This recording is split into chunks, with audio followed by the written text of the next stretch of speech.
No, it's realistically impossible to make or maintain a Destiny 3. The reason is simple.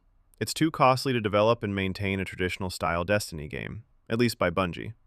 Some players may say that's the business side and they do not care, yet, unless it's a small scale passion project, or Star Citizen, cost, and to some extent development schedule, management and profitability must be put into consideration, which the modern Bungie lacks. Similar to BioWare relied on their BioWare magic, the modern Bungie also has a terrible record on how poorly they manage their resources. One of the hypotheses is that they were both too comfortable being a large, well-known studio with a huge amount of resources at their back. They thought they were on the top of the gaming industry, so they didn't have to improve their methods, even those methods were clearly outdated. They felt they could get away every time if they were in trouble, because their publisher would always inject the resources to resolve the issue. Even that would make the product unprofitable. This problem not only affected Bungie's management, but the company as a whole. Their days at Microsoft and Activision changed their methods, mindsets, and studio culture. They no longer needed to learn from others because they were the best. They didn't need to control their resources because there was an infinite amount of money and supporting studios at their disposal.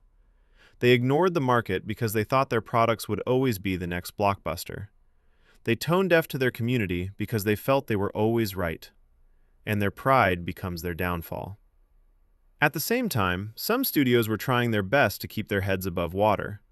One of the examples is Warframe's developer, Digital Extremes. During one of their interviews, they said in the early days of Warframe, due to the cost of their internet bandwidth, even their art department needed to consider whether certain graphics or effects increased the size of the game files. Another example was back in 2004, when developing World of Warcraft, even Blizzard was no small studio. They still tried to combine the efforts of their art and engineering departments to avoid putting too much stress on players' hardware. In contrast, WoW's primary competitor at the time, EverQuest 2, required a spec of hardware that only the top-end users could afford. This turned out to be one of the factors that led to the WoW nearly 10 years domination in the MMO genre.